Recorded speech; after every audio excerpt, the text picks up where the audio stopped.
Nous méditons l'Évangile selon saint Jean, chapitre 14, versets 27 à 31a.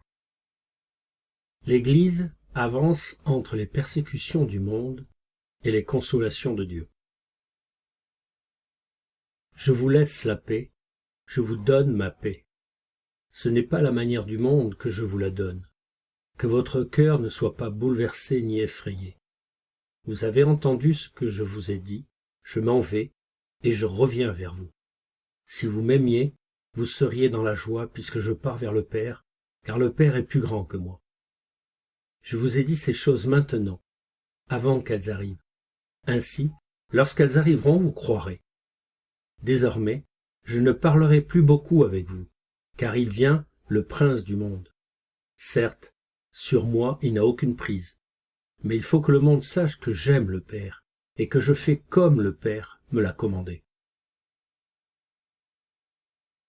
Prière. Père, que les baptisés répandent sur tous les hommes la clarté du Christ qui resplendit sur le visage de l'Église, qu'ils soient aidés et sanctifiés par l'Esprit Saint, au nom du Père, du Fils et du Saint-Esprit.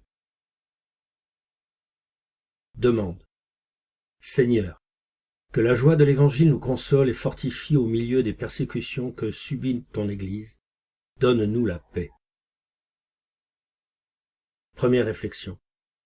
La liturgie pascale met devant nos yeux la naissance et le développement de l'Église primitive à travers la lecture des Actes des Apôtres.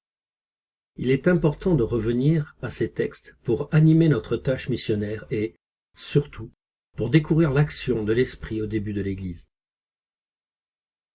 Sachant qu'il continue à la guider aujourd'hui, il est à l'œuvre dans nos vies. Dans la première lecture, nous voyons un saint Paul combatif, lapidé. Il se relève vite pour continuer à annoncer. Nous constatons que le mystère du Christ était au centre de la prédication des premiers disciples, et le réalisme de leur annonce nous rappelle que l'annonce d'un Christ sans croix ne peut pas affermir les cœurs des hommes, car il nous faut passer par bien des tribulations pour entrer dans le royaume de Dieu. Cette annonce est aussi accompagnée par la structuration simple de première communauté. Ils leur désignèrent des anciens dans chaque église. Ce qui attire fortement l'attention et la confiance dans la grâce de Dieu, après avoir fait les prières accompagnées de jeûnes, ils les confièrent au Seigneur en qui ils avaient mis leur foi.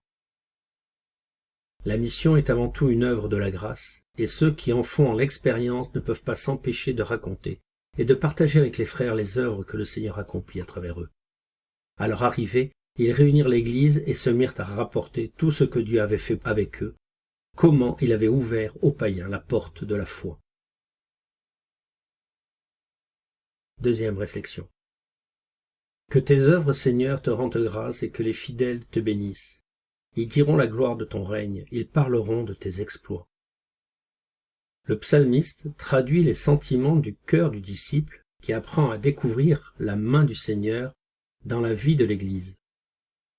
Certes, le XXe siècle a été un siècle de persécution et de martyrs pour l'Église, et au XXIe, le sang versé par les minorités chrétiennes en Orient ne paraît pas réveiller la foi assoupie des majorités, soi-disant chrétiennes d'Occident.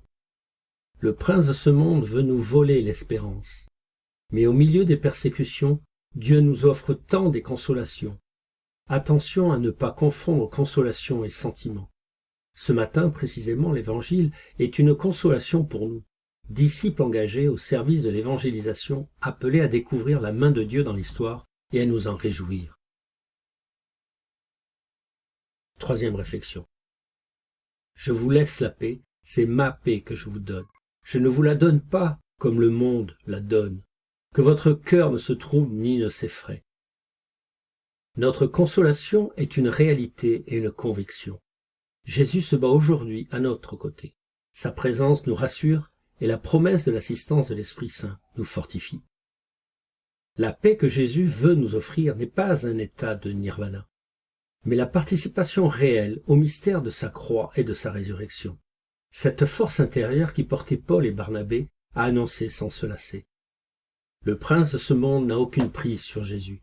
Il est vainqueur. Le Seigneur est sa victoire définitive, est notre majeure consolation au milieu de l'épreuve. Je vous verrai de nouveau, et votre cœur sera dans la joie, et votre joie, nul ne vous l'enlèvera. Dialogue avec le Christ. Jésus, donne à ton Église la grâce de vivre dans l'espérance, que rien ni personne ne vous enlève l'enthousiasme missionnaire, la joie de l'évangélisation, l'esprit fraternel, la charité, que nous soyons réalistes sans perdre la joie, joyeux sans perdre le réalisme de l'Évangile, au contact avec les misères de notre société. Apprends-nous, Seigneur, à découvrir ton visage au milieu des persécutions, que ta présence dans les sacrements, ta parole, ton Église, soit notre plus grande consolation. Résolution. Faire un acte d'espérance au long de la journée. Mon Dieu, j'espère avec une ferme confiance que tu me donneras, par les mérites de Jésus-Christ, ta grâce en ce monde et le bonheur éternel dans l'autre, parce que tu l'as promis et que tu tiens toujours tes promesses. Dans cette foi, puis-je vivre et mourir. Amen.